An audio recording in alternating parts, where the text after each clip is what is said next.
Do Hi, you really Dr. need to be here? David. Yeah. Hi, Tammy. How are you? Well, we'll know in a minute. Dr. David's topic for tonight is patience. It's my least favorite topic. I'll do gratitude all the time, but patience is not my strong suit. And I have worked really hard on it in recovery. And I would still say I have a really long ways to go. So on some level, I've just kind of accepted that like patience will never be my middle name. So I'm anxious to hear what you have to Well, share. you I really need to always pay learn attention more. tonight then, for sure. Yeah, I always do. So good.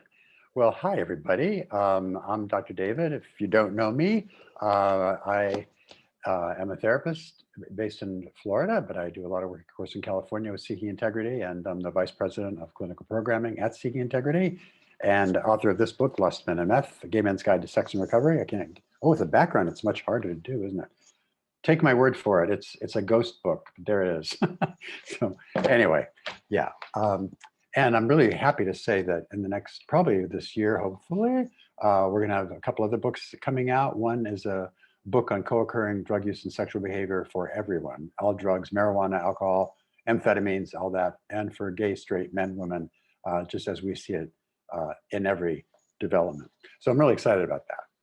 But as Tammy said, we're working on patience tonight. And I always try to make these kind of a little bit relevant to myself, but also what I see in the world around me. And there's a lot of impatience in my world, and including with myself. And so I think it's just really something to think about and be aware of, and really how it works with addiction and recovery.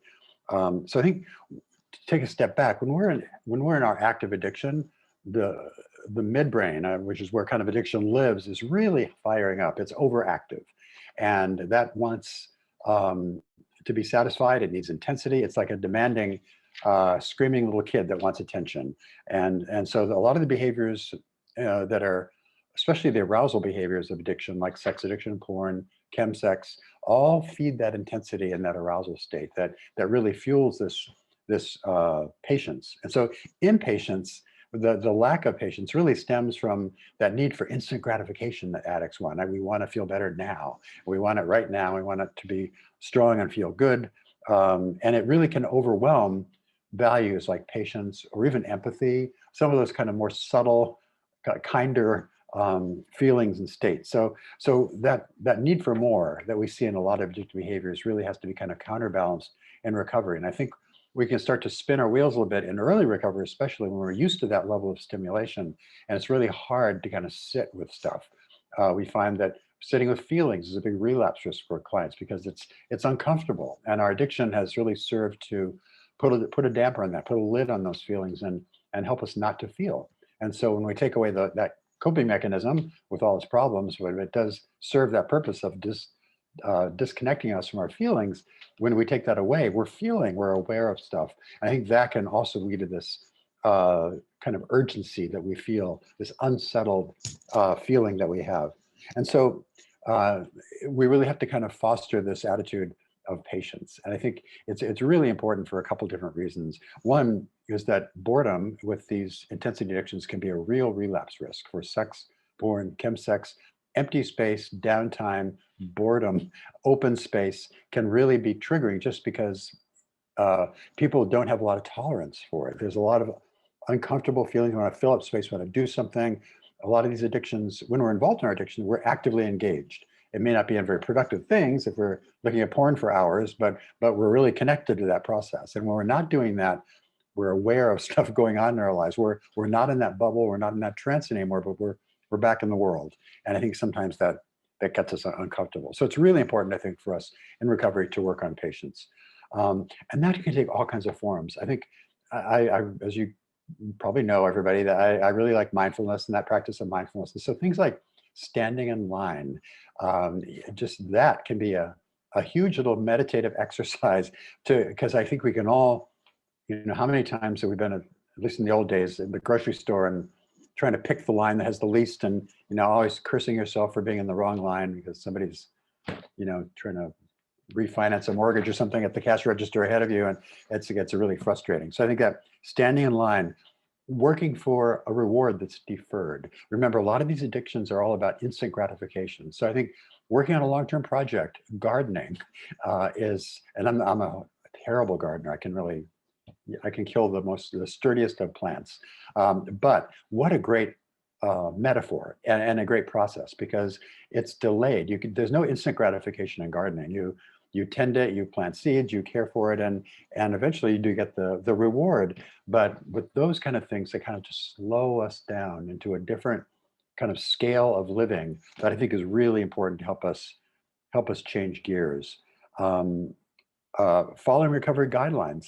You know, how many times are we told, to have patience in our recovery work, or this too shall pass, or working on something and with a kind of a deferred reward. All that is really teaching us in a very kind of indirect way, but a very important way, to kind of reset how we live, the pace at which we live, and to really be satisfied and to really be in the moment.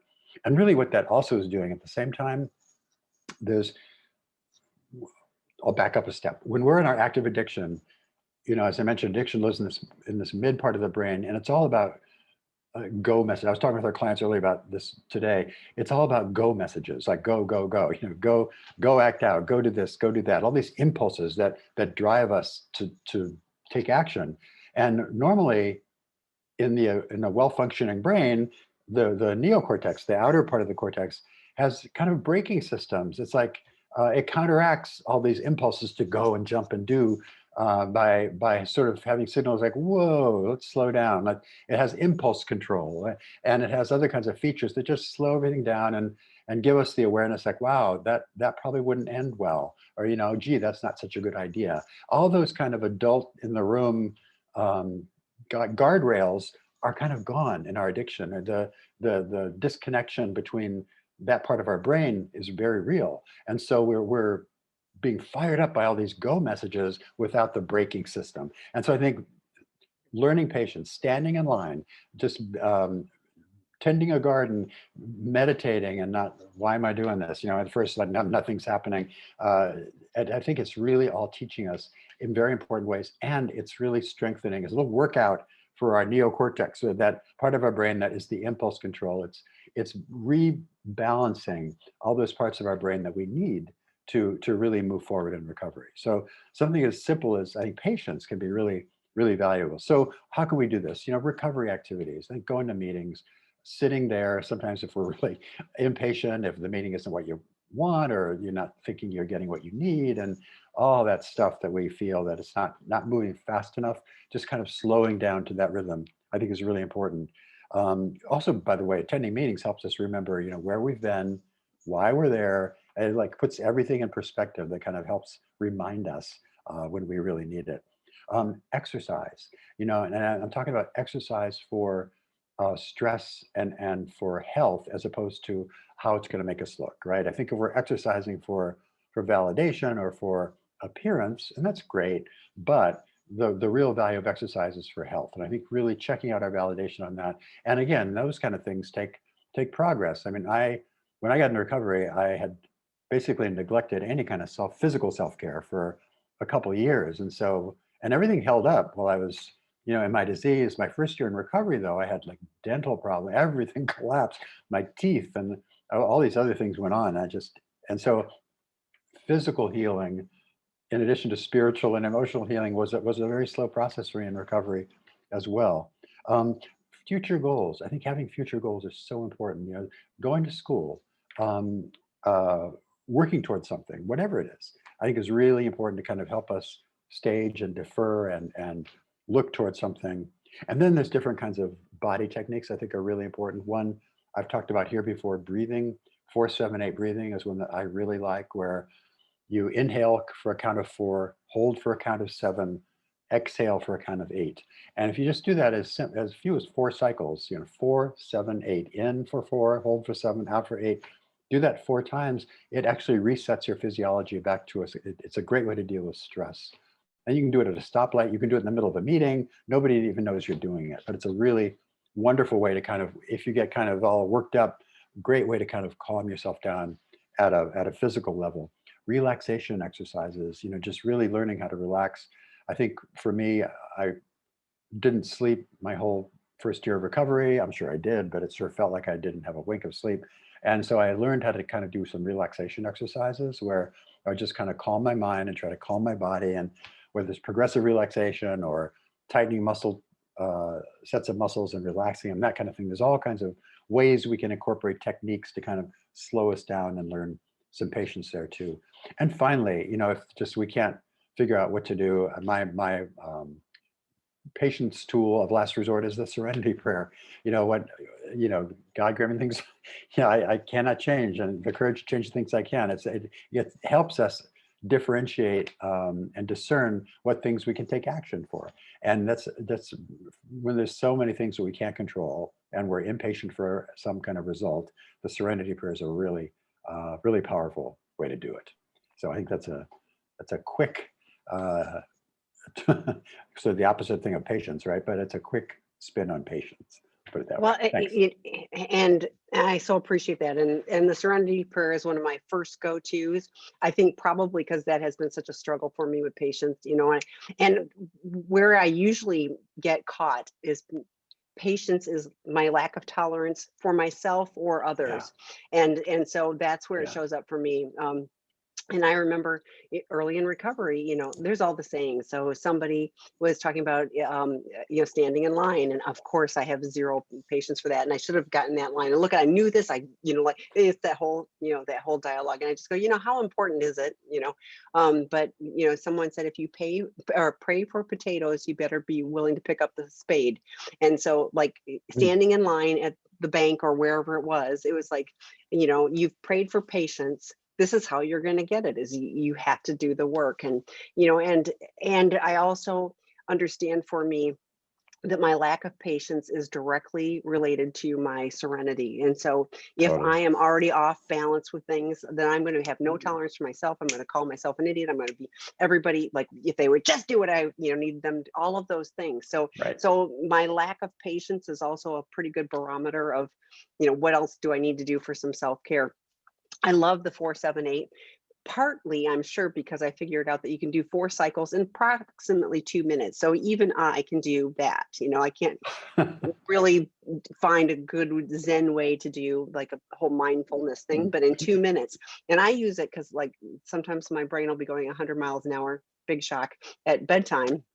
And so if I'm having trouble sleeping, that 4-7-8, invariably, it like, just like you said, it resets things. So yes, there are so many tools and tricks, but the Serenity Prayer, but honestly, sometimes it's just going like, it is what it is, and I can fight it. I can fight the line at the whatever. I can fight all this kind of stuff.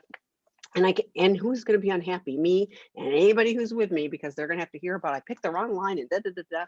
Or I can just go, this just isn't that important. And if I have to stand here an extra 45 seconds, my life is not going to end. It's going to be okay. So and it's a word I didn't mention, but kind of what you described is acceptance, right? It's accepting what's going on, and invariably, by the way, if I can. Okay, I'm here for another minute in this grocery line.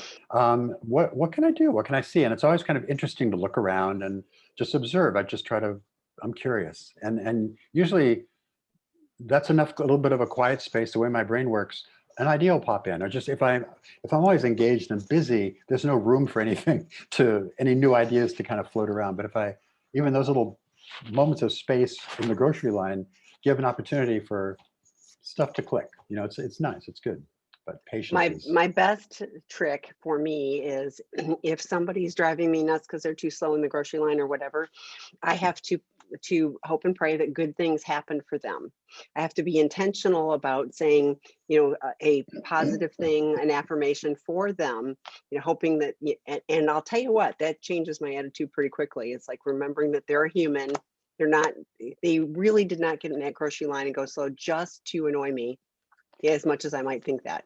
Let me just take a minute to tell a little story about that kind of thing. When some years ago, my dad was quite elderly and ill, and they lived in the north, and it was a night in February, very much like this with all the snow. And my mother didn't really drive. They're both elderly, and he had a real medical emergency, and I had to be airlifted to a hospital in a city about 30 miles away. And my mother in the middle of the night had to get up and drive. And she I don't know, she'd probably driven like 10 years before, but she was driving really slow and carefully in the middle of the snow. And this person behind her, like just honking and yelling and screaming and couldn't get around her. It's like, you stupid old woman, what are you doing? And finally, at a light or something, they pulled up and my mother explained, my husband was airlifted, I'm trying to find the hospital. And it just changed everything. And I think it was such a great lesson if we can just understand those people probably have their story too, and it's not what we're making up in our heads and everything. And it turned out in a kind of a beautiful ending, that woman actually then guided my mother to the hospital, Oh, yeah. but if we don't know where people are at or what they're doing. So Yes. Yeah. And I try to remember that with meetings too, because it's really easy to go, oh, that person's talking forever again or whatever. And I just go, sometimes it's just I need to be patient and tolerant and listen. One of the and I know this is a little off topic, but I went to one of the big, international conventions one year, and I went to the one on tolerance because I thought, oh, this is good. I need, I need to learn to be more tolerant. And the person started out talking about how everybody had to be tolerant of them when they first came in the program. Completely shifted it. I have never forgotten that lesson. I was like, it isn't about me being tolerant. People were tolerant of me and still are, And so yeah, it isn't, like this is not all about me, me, me, me, me. I have to remember that I live in community and people put up with my stuff and I put up with theirs, and that's how we all just kind of try to make it to the next day. So right, great. okay, so we got some questions. Is sex addiction at all genetic?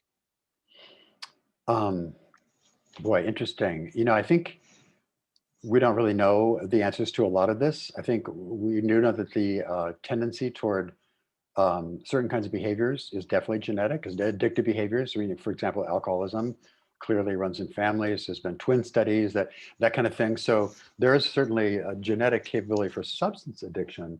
But I suspect once we know better what's going on, if we really go down into the nuts and bolts of sex addiction, and kind of what I was talking about before, there's a chemical thing for a need for intensity, need for distraction. I think a lot of addiction is kind of sparked by trauma early on. But I think if we have that genetic component, whatever that is, and the life experience that kind of sets it up, I think definitely that people may be more inclined towards sex addiction. So I think there's multiple causes, but I suspect as we um, refine our science, we're going to find that there is some components of it there for sure, just in terms of how people react and what they do and their need for it. But I think probably the bulk of the explanatory features would probably be more social than genetic, but I would bet there's at least a few genetic pieces in there flying around. Well, and I think it means my experience is so few people are just sex addicts. There's some compulsive behavior. I was talking to somebody earlier today, Right. and they're like, they were like gaming and and food, and I'm like, yeah, or I mean exercise. I mean anything that we're doing compulsively to escape that is, even if it's deemed in the healthy like exercise, we can do that too much, so Right. if the point of it is to numb out to escape, it's probably a problem. So, everything in healthy balance. But I really do see, my suspicion is there are some predisposed, things, and if the conditions are right, those are people that are probably more likely to, to struggle with it. So, Exactly. Yeah. okay, next question. Can you please speak about the difference between chem sex and the effects on the brain and getting drunk to be more comfortable during sex? Okay. I'm not sure there is a difference.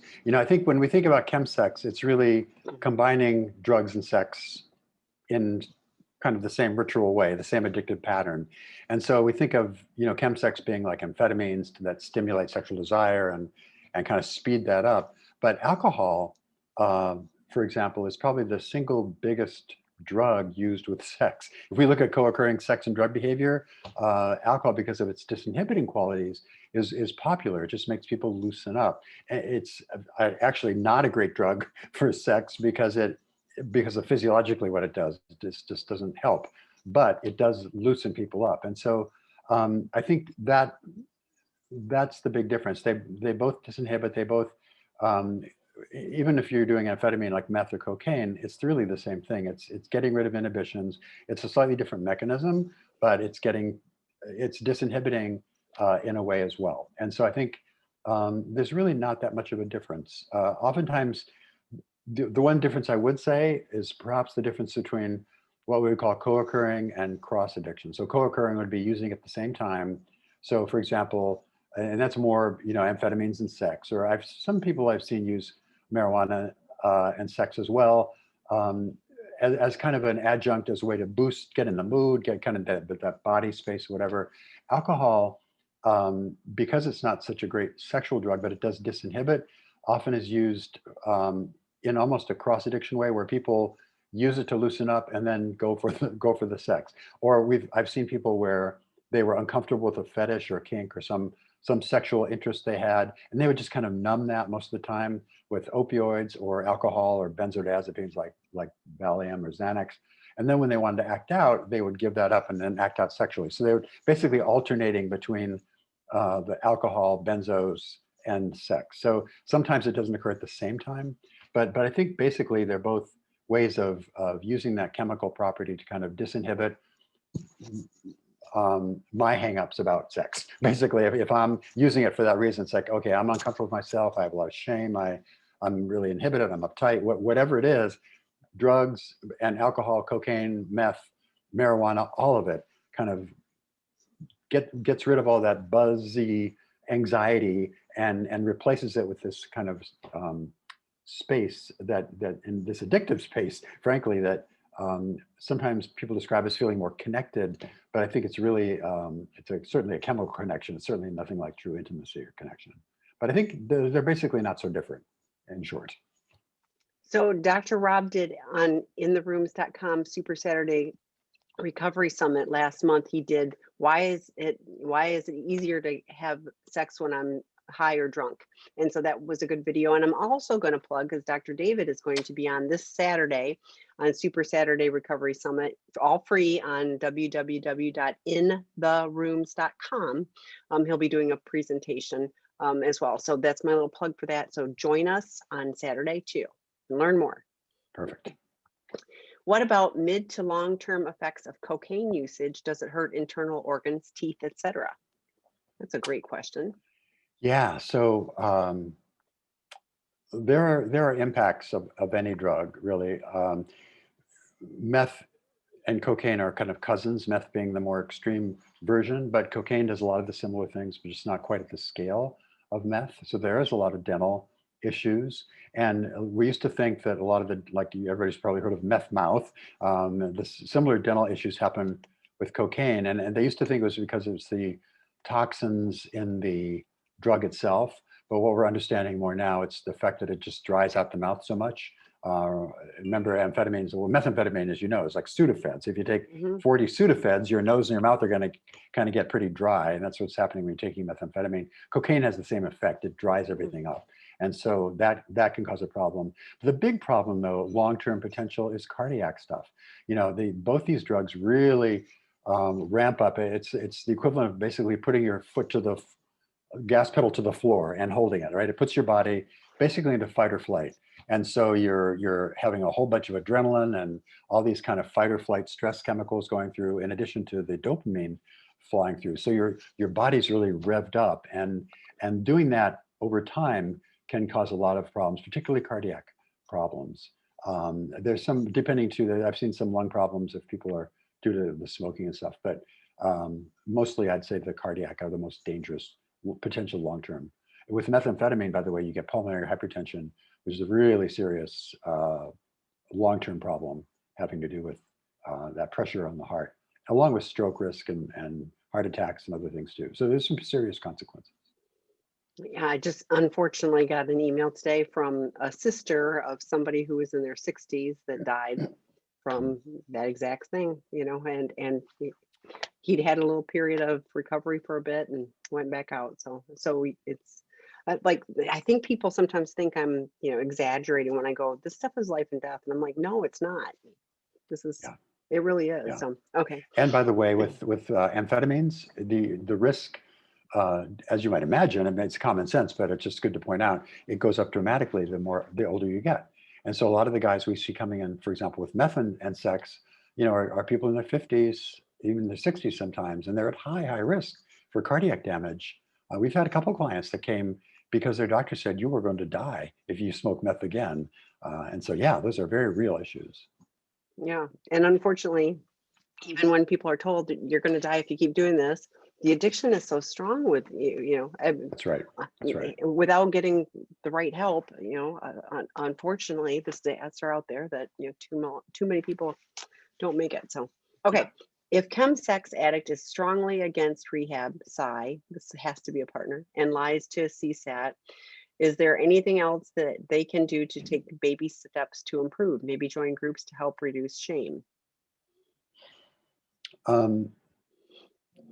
Yeah. So, I mean, I obviously believe in rehab, and I think for chemsex and sex addiction, it's really important because of the power of the group and the intensive process. I mean, can it be done without rehab? Yeah, but I think it's just so much slower and so much harder without that guidance.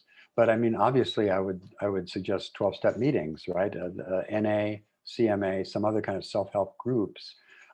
There are also and I hesitate to even say this, but sometimes if I have a client like this that is really resistant, I try to work on getting them ready for it. But also in the meantime, I will do some certain harm reduction steps, meaning, okay, maybe you can cut down, maybe you can try to stop for a week and see what happens, that kind of thing, and just kind of take baby steps, as you say, to kind of get them into the swing of things. But I think eventually people have to take the leap into recovery. And sometimes it's a rude thing, like your doctor telling you if you do it one more time you're going to die. Sometimes it's losing a loved one or a job or our freedom. It takes all kinds of stuff. And unfortunately the allure and the biochemical intensity of these addictions, sex and chemsex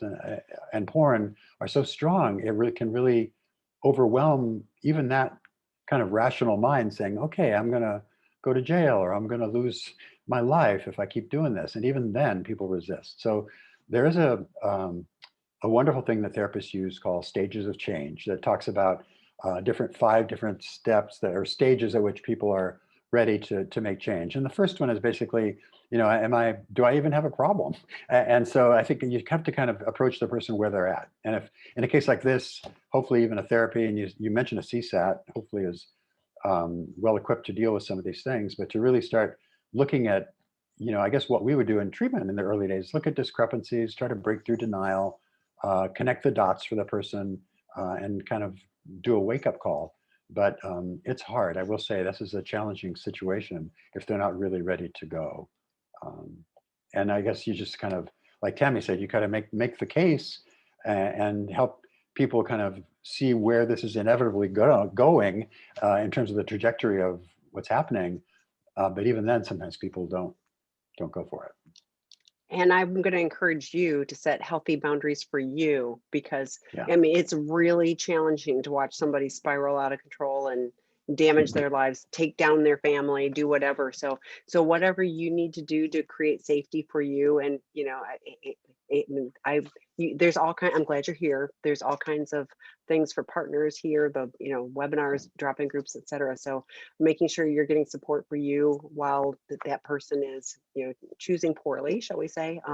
But at some point, many people, when there's a negative consequence, like Dr. David was talking about, there's a negative consequence of like your health is at risk, or there's a therapeutic separation, or whatever it is. Sometimes there's a window that they're going, okay, I'm ready for help. So if there's ever a window, grab it. So. Right. And this is not a case for patients, the topic of the night. Right. Yeah. This is not something you wait for. No. And make sure you are taking care of you. Yeah. Can you list the most addictive activities to the least? Oh, this is a good one. This is like a Jeopardy question for you, Dr. David. Porn, meth, coke, sex, alcohol, etc. So like he's had this chart. He did another Super Saturday Recovery Summit, and he shows the dopamine, on a whole bunch of things, but I'll let you answer that. Yeah, okay, so yeah, Tammy hit it exactly. The dopamine is of course, the one neurotransmitter that is the starring role in addictions. There are others involved, but dopamine is really what it's all about. And so we look at how much dopamine is released by certain drugs and by certain activities. And by the way, dopamine is released in our brain for normal things too, right? Where that's the reason we have it, to give us little bursts of reward for doing things that help us survive as a species. So if we collaborate and cooperate and bond with someone and have a baby and have orgasm, have a sex, that gives us a little burst of dopamine. That's what the whole system is designed for. Addiction comes along and hijacks that whole thing and resets the bar really high. So if we go to the highest first, let me start at the other end. So if we have an orgasm, that's the most dopamine we can get without getting into addictive territory. But then above that, the first one we encounter more than any kind of natural reward, even orgasm, is nicotine. And that's one of the reasons we ask clients not to smoke at Seeking Integrity, because we really strongly believe nicotine's a serious drug. Nicotine keeps that exact part of the brain where sex and porn addiction lives. It keeps it alive. It keeps it turned on. And so nicotine is there. Alcohol doesn't work so much with dopamine. It's a whole different kind of set of neurotransmitters. But on these intensity drugs, it's nicotine. And then I would say probably porn and sex addiction in the same area as cocaine, which comes in next. Really equally powerful dumps of dopamine. And then almost 4 times the amount of dopamine is methamphetamine from cocaine. It's a huge jump. So meth by far is kind of the granddaddy of those addictive potential. But I think the behavioral addictions that are the intensity-based ones, like sex and porn, certainly have a strong kind of dopamine response. And I would equate it with cocaine in the same territory. Other drugs, those are all the one side, the arousal side. On the what we call the satiation side, kind of more the chill side of it, if you will, is more the alcohol, the benzodiazepines, the opioid drugs. They all do very different things. And those work with different kinds of neurotransmitters. So they're addictive in a different way. But in terms of the ones I think as you're talking about are those intensity addictions, and meth is by far, then followed by cocaine, sex, porn, then nicotine, then down into kind of normal stuff. Thank you for including nicotine. We do get people who balk at having to stop smoking, and I've shared, because you've shared so much with me too, that the chance of, well, first of all, not really even being sober, but the high probability of people relapsing who, continue to smoke and vape and all of that type of thing. So we really do look at this holistically, and we want people to, be free from all their addictive behavior, not just converted to a different one that is slightly less problematic. So, Exactly. okay. I read an interesting study the other day, and I'm just going to throw this out there. There was um, uh, of smokers, 44% of them had other addictions. So I think I got that right. Wow. I remember thinking, I have to give this to Dr. David. I'm gonna have to find it again. But it was a fascinating, because I was like, oh, that makes so much sense. That if you're a smoker, you're at a high probability of having other addictions. So anyway. And I want to just talk about that for a second, because we know these addictions kind of create chains of addictions, right? They all kind of hook together. And so a cigarette, they become part of the ritual. So nicotine or a cigarette can induce like the craving. Think about food after a great meal. If you're a smoker, after a wonderful meal, what do you want? You want a cigarette, right? I mean, it's just those two are kind of connected in our heads. And that same thing happens. So nicotine can really clearly lead to those other kind of behaviors for sure. And being happy, joyous, and free, we want to not be chained to a cigarette. So, okay, enough about that. So this is from somebody, and I'm going to kind of edit it. This is somebody who has recently left Seeking Integrity. So being patient has been an important part of being home, going for walks, playing with the kids, practicing my recovery with meditation meetings has really helped. It's going to be a long time to rebuild trust with my wife. So true.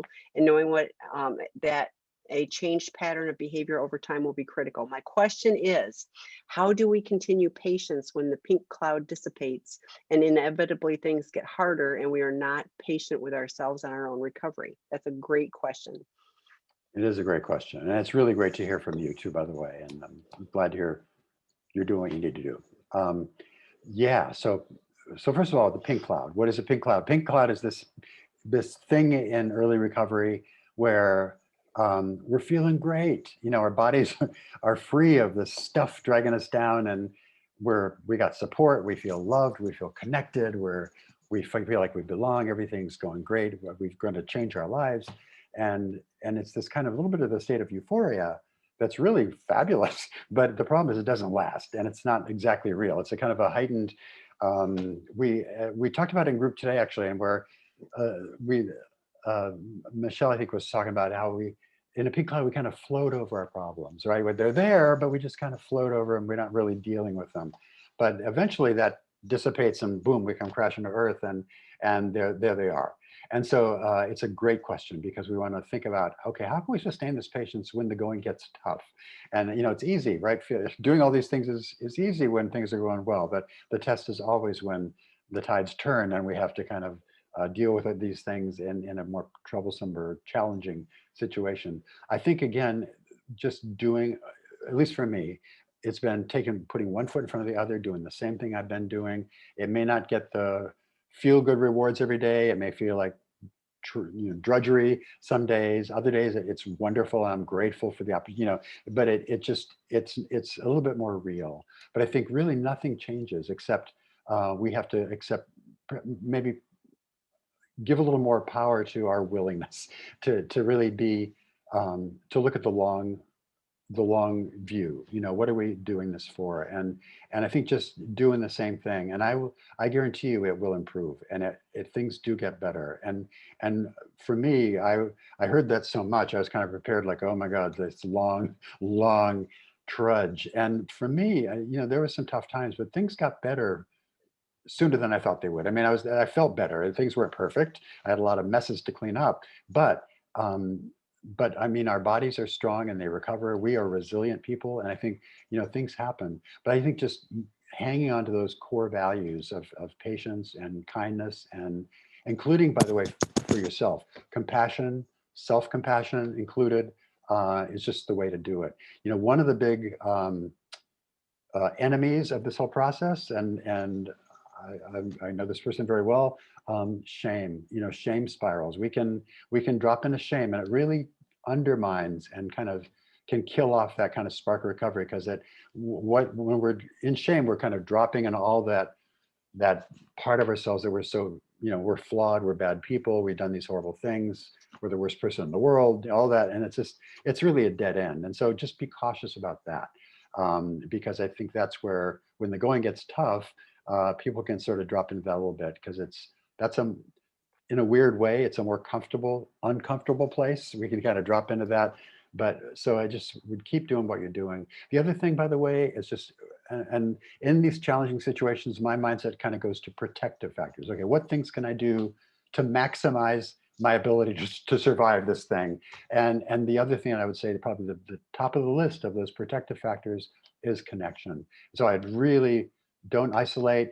If nothing else, improve, make your social network more robust, your recovery network, and really stay connected big time with people. And believe me, those connections and the feedback you get from them will sustain you through that. Because frankly, I mean, in really practical terms, when I was having a really crappy day, if I made a few calls, not everybody was having a crappy day. Some people were having a great day, and we were able to kind of balance each other out. And it really was helpful for me. So just hang in there. You have all the tools. You just need to keep doing it. Well, and I agree, calling other people, but people can help you reframe it. Like I remember walking into a meeting and I was beside myself. My life was over, and and I sat down next to one of my friends, and within 2 minutes before the meeting even started, she's like, do you have a home? Do you have a husband? I mean, like she starts, and you're going, yeah, yeah, yeah, And I was like, oh, I'm going to be okay. I mean, my complete attitude shift within 2 minutes of sitting down and talking to someone in the program. Like my circumstances had not changed one Exactly. iota. It was my reframe of that. So the Serenity Prayer, what do I have control over? And the other thing is being aware. I think it's, I've done this throughout my recovery, is I'm aware of what things were like. That's why we go to meetings and we listen to people talking about the first step and they're just new, because you want to be reminded of what it was like. But then I see the progress I've made, and I'm not, and every period of time, Right. I say this often, like, I like myself better than I did 2 years ago. I'm confident in 2 years I'm going to be able to say the same thing. So it's this progression. And if I'm aware of that I have made progress, I am making changes. I'm not perfect, but there is some forward movement. Then I don't fall Exactly. into that shame spiral of like, oh, I'm so worthless and why should I even try? It's like, no, you're making progress. Yeah. Keep Yeah. keep trudging forward. So, okay, next question. I understand the instant gratification of addict behavior when my spouse was involved with one of my family members. If he called her and she didn't answer, he would continue to call her over and over till she answered. My question is, if my spouse texts me and I don't respond, even if I'm busy and I can't, he either stops communicating or sends me messages saying things like, I guess you don't want to talk to me, and other hurtful things. Why is this? Okay. Well, I think, a lot of us have that experience when we really want to connect with somebody and the frustration of not being able to get them. I think it really speaks to that characteristic of addicts to be just so impatient and that really, really low frustration tolerance. We get really worked up. I think so. I think that's those skills things that are really important to develop. Like, okay, set it aside, do some breathing, have some patience, try it again later. But I think there's a couple of things going on there. I think that's one thing is frustration tolerance. I think there's some what we would call cognitive errors. That's a thinking problem. So I think, and the one I see here is jumping to conclusions, right? What's he thinking? Okay, he's assuming, you don't have time for him, or you don't care, or all this stuff that we tell ourselves. And I think so some guidance I think in helping that person reframe some of those conclusions they're jumping to, that maybe you really don't have time. Maybe there's other things going on. Maybe you're just really occupied right now. And then the other thing, I guess the third thing here is that I see a little bit of people falling into being a victim, right? So, gosh, I guess you don't have time for me. There's a little bit of a sigh in there, and so I think there's some issues to be worked on. But I think the response is just, I think, is just a very neutral. It's sometimes I can't answer uh, as soon as I would like, but you'll have to be patient. I will answer you. I care for you. I love you, but there are things going on that I need to take care of. And so that may or may not be satisfying, but I think that's the best you can do in that situation.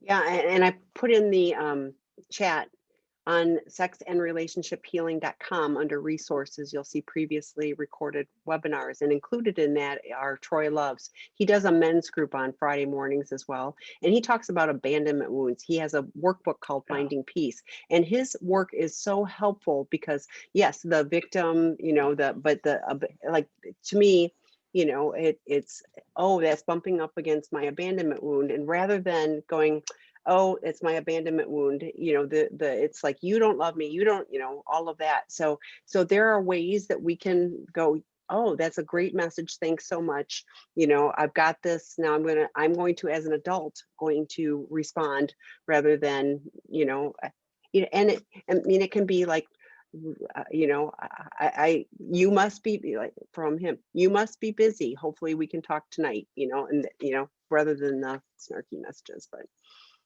he can learn, he can do different. So, okay, next question. Early in recovery, my CSAT helped me with writing my boundaries, and his first suggestion was, if I had any type of physical sexual contact with a woman outside marriage, I will end the relationship. After my last discovery, he was doing just that, and I was not able to follow through, because now I'm understanding about relapses and that I may be going through this painful truth some more times. This doesn't seem like boundaries with consequences I can follow through. I have also heard from other people that boundaries are not about his behavior, but about mine.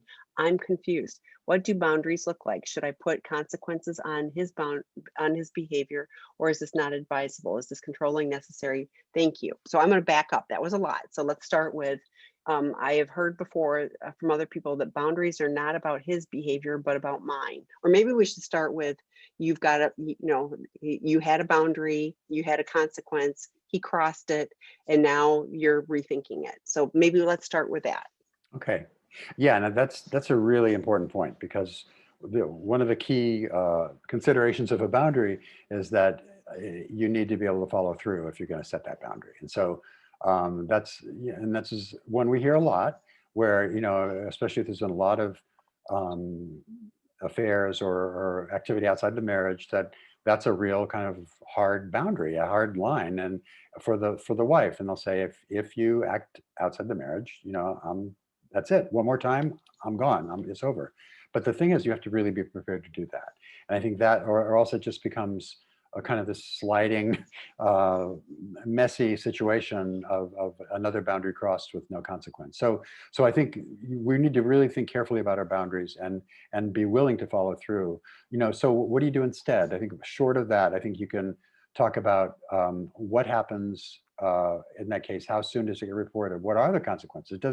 That's kind of the nuclear option, right? There may be other consequences in between, maybe a separation, maybe some other kinds of, maybe more intensive Maybe therapy, inpatient treatment. maybe inpatient We treatment. honestly, we have a lot of partners who Yeah, are going like, if this happens again, then the agreement, and they get it in writing, I will go to treatment, so yep, that's one yep, option. So yeah. So yeah, I think I guess enough said about that. But I think, yeah, boundaries are you need to be stand behind them, and yeah, and therefore need to be realistic. and we talk about boundaries being for you and for your safety. So yes, they really, you can't control what he's doing, but what is going to help you feel safe, so I mean, he's acted out with people during COVID, getting an STD test, getting I mean, some of those things I'm just sharing, but let's talk, Dr. David, about a boundaries for me, not about his behavior. Right. So I think a lot of people do have the misperception that, okay, my boundary is like to put a fence around this person to keep them controlled. And that's not what we're aiming for, and nor is it possible even, really. But what do we have control over? Us. And so I think the boundaries are really, okay, these are the limits of what I am willing to deal with. And these are maybe the negotiable, okay, so this happens and maybe we can do X, Y, Z. These are, if this happens, no discussion, it's this action or that action. So I think it's all about, in other words, what the person does. They have free will. They have, they can do whatever they want. They probably will. But they're going to have to live with what I decide to do if that happens. And so it's not really saying you can't do that with weight around their ankle, but it's saying this is what's going to happen if you do. And they are to protect us. If I'm living with a spouse who's constantly, going out in COVID, or unfaithful or cheating, or has a secret bank account, or draining my bank account for affairs, or all that stuff that we hear, I need to protect myself. And that means, okay, this is what's going to happen. Sometimes the boundary is, okay, we're going to split our finances. I'm not, or I'm going to be, for full transparency, I need to be on every account that you have, so that I know, and that kind of stuff. So it's very practical sometimes as well. But I think they are totally about, how am I going to protect myself in this situation to give myself the space I need to heal and move forward in safety. And I'm looking for it. I'm going to put the link for the books in the chat. But on sexandrelationshiphealing.com, there are under resources, there's a list of books, and I know that there's one that, oh no, that's not it. I'm looking, but there's one that talks specifically about boundaries, and we've talked about it on podcasts and things too. So there are good guidelines for how to set boundaries that are helpful for you, realistic, that you can hold to. And I want to say just one more thing, because I think the impulse on the part of the partners here is totally understandable, right? What's the partner looking for? They're looking for some kind of reassurance and safety, emotional safety, in terms of their life is kind of not out of control because of this person. And so when they're seeking safety, sometimes what they're looking for is, okay, more information. That's where I think a lot of partners or wives can become like detectives, right? They're looking at everything, trying to follow down, and that's kind of endless process, because in my experience, there's never enough information to make you feel reassured. There's always a doubt. And so I think that strategy of trying to control is not great. But I think transparency and having consequences are the best approach for boundaries. Yeah, I know Help Her Heal is one of them, but there's another book and I don't see it right now and I'm going to not worry about it, but there are books on helping you set realistic boundaries that, that do keep you safe and that, that are helpful. And the financial, I'm so glad you mentioned that too. It's like that is one of the areas that ends up coming up often. So, Yeah. okay, is there an average or general age where you see addicts gravitating more towards recovery? Or is it just really any age and more dependent on their particular life circumstances? Great question. I can't think of a general rule of thumb. It depends on kind of on when and who you're talking about. I mean, both Tammy and I got into recovery early in our lives, thank goodness. And I'm really grateful for that. But I think we may have been the exception for our age group. Although there are plenty of young people who get into treatment early and it sticks and it changed their lives. So, and I see a lot of people, who have been an addict for 40 or 50 years come into treatment or come in a program and get better and recover. So, I mean, it's across the board. I can't think of a general rule of thumb. I would just say it's never the wrong time to get into recovery if you need it. So, but I think, yeah, it's probably across the board. Tammy, do you have any thoughts on that? Well, the particular life circumstances, I think when the consequences of not getting help, are less daunting than continuing to live what we're doing, meaning like the pain of going and having to do change that is terrifying, is not as bad as what I'm living in right now and the consequences I'm having to face. That's when trust me, I was already trying to navigate my way, manipulate my way out of not going to treatment, and thank goodness my family did not listen to me and followed, the one person they knew in town's guidance, and they said, get her into treatment, and they did, Mm, and thank goodness. So yeah. I love it when I get, anybody that calls and wants help. But honestly, when the 20 somethings call, or their family calls, and I'm like, oh, to have the opportunity that we've had, it's awesome. So, okay, but it's never too late. My addict husband is 10 months sober, yay, for which I'm grateful for, but I still feel like he's not giving me the empathy and remorse I need. I can understand that. That's a long process. This came up this weekend when I shared some triggering things, like when he said he forgot to call his sponsor and mentioned saying he was doing enough when his therapist suggested looking at a group where we are snowbirding, in addition to the ones he attends at home. While he's accountable, there wasn't really any empathy or understanding about why these concern me. We went through counseling 3 years ago when he lied through the counseling and sobriety into a discovery last April. He's doing more of the work this time. 12 steps counseling, have a sponsor, going through disclosure, but I am struggling how to handle that empathy is still not there. To what degree should I be patient, point it out, or ask him to work on it? Wow. Great question. Yeah. So one of the things that we do look for, obviously, in the recovering addict, is the development of compassion and empathy. That's one thing that suffers greatly with sex addiction because of the objectification that occurs. Also, by the way, with amphetamines, a very similar process where that ability to identify with other people and how they're feeling, or even to read social cues. With methamphetamine users, there's been studies where they can't tell what expression is being conveyed when somebody smiles or looks sad or whatever. They just kind of assume it's hostility. So there's a lot of biochemical reasons why this empathy doesn't occur, but it should be coming back is the bottom line. And 10 months, I would expect to see it. One of the huge major tasks I think we try to always cover when people come to us and seeking integrity is that empathy piece. How do we sort of crack that and have people start to feel it and develop it and grow it? And we do that with letters and other kinds of group processes, but it's really important. And so the fact that it's not showing up is a concern for me. And the fact that he's a little resistant, doing enough is never a good sign, right? So I think I'm hearing a little bit of a bargaining phase here where, I'll take this and that, but I'm not going to do this much or that much. And I think what you're seeing in that lack of empathy is the consequences of that. He's not fully engaged in his recovery, in my opinion. And so I think, I think probably seriously more steps need to be taken on his behalf, and there should be some, and by the way, we do see it. How do we know that, people may be cutting back on program or whatever, but how do we know they're kind of getting in trouble? One of them is a lack of empathy. The other thing is a lot of blaming. We see a lot of blaming and some of that gaslighting coming back, and just it's all bad signs.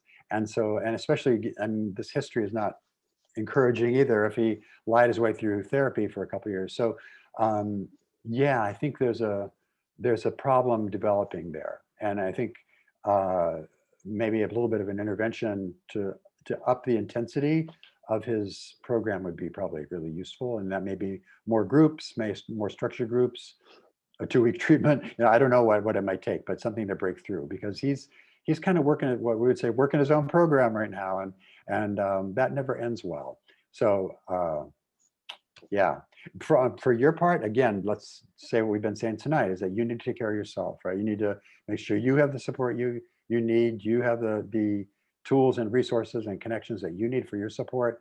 And in terms of how to approach it, I think I would certainly point it out. I would encourage it. I don't think patience is necessarily a good strategy in this particular situation.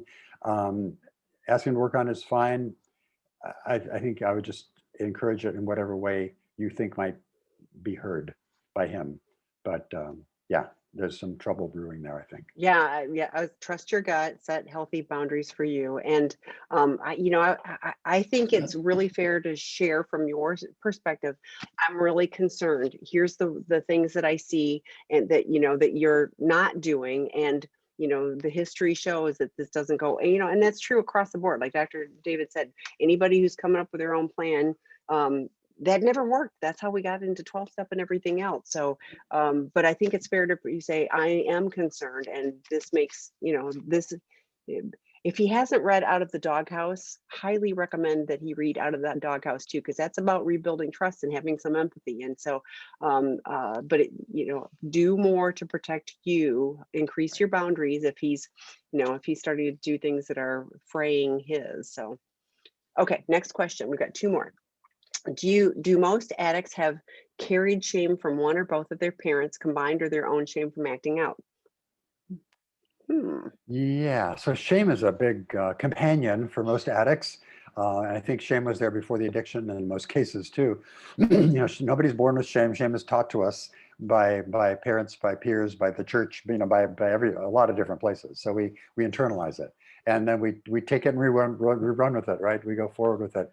So I think it could be from all of those places. And then the problem with shame is that once we take it in, it becomes kind of self-sustaining, and it kind of continues to grow within us and keep us trapped, if you will.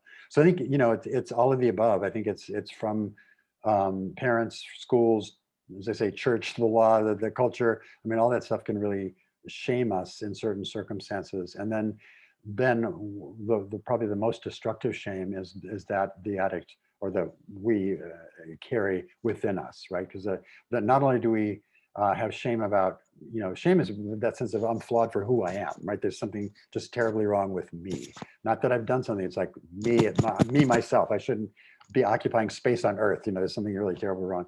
And so but then there's the shame of having shame and the shame of acting out. So it just kind of fuels itself. So it's a real toxic emotion. But it's one that we see a lot of, and it really needs to be kind of discharged if you can, to get rid of it. No good. Yeah, well, and shame can be, I mean, like that's how we heal. Shame is a useless emotion. It doesn't motivate us to do things better. It keeps us all, trapped in, the toxicity that you're mentioning. So guilt, I can go, oh yeah, shouldn't do that again, and learn from it. But, shame does nothing positive for us. So Brene Brown, on all our webinars, lots of people bring up Brene Brown. She's done a lot of work, John Bradshaw too, on shame. So there are lots of podcasts, webinars, Super Saturday Recovery Summit. We've talked about, shame. So there's resources. We don't have to live in shame. We can do things differently. And then one question left. Do addicts know how to love other people in the same way as healthy people love? I would say no. Can you please answer this for when they are in addiction and also when they're not in addiction? Okay, so we're out of time. Now, how do Yeah, I answer that? Okay, so yeah. quickly, no, they don't, in my opinion, right? I think addicts may feel they're experiencing love, but I think what they're often feeling is the intensity of that connection, or they're feeling some other kind of altered awareness. I think that's not exactly always authentic, even though they may think it is. But I think when we're not in our addictive self, but when we're actually being intimate and feeling love for someone, it's a whole different experience in that we have empathy, like the thing we were talking about before. We're connected. We have compassion for ourselves, for somebody else. There's an exchange. There's a vulnerability. There's a trust. There are whole other kind of characteristics like that that we don't see present in love, in air quotes, when an addict is experiencing it. I would say it's more the intensity and the fantasy. It's disconnected. It's off in some other world when in the addiction, and that's very different than the real deal for me. And I agree. In active addiction or before we get recovery, we don't have the capacity even, and I know for sure when people are saying, but I love my spouse, partner, whatever, they do it to the best of their ability.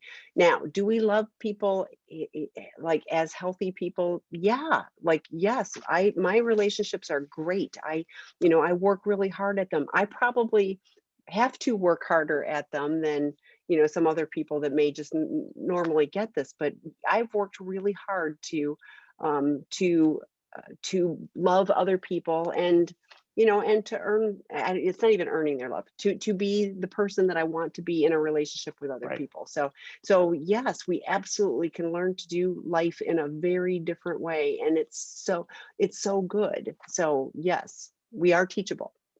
Totally. Totally. Okay. Well, thank you all for being here. Thank you, Dr. David. It was Yeah. always an honor to see you and Yeah. Thanks, Jen. share It's some always fun. space with you. All right. Yep. You See you bet. later. Bye All bye. right. Good night, everybody.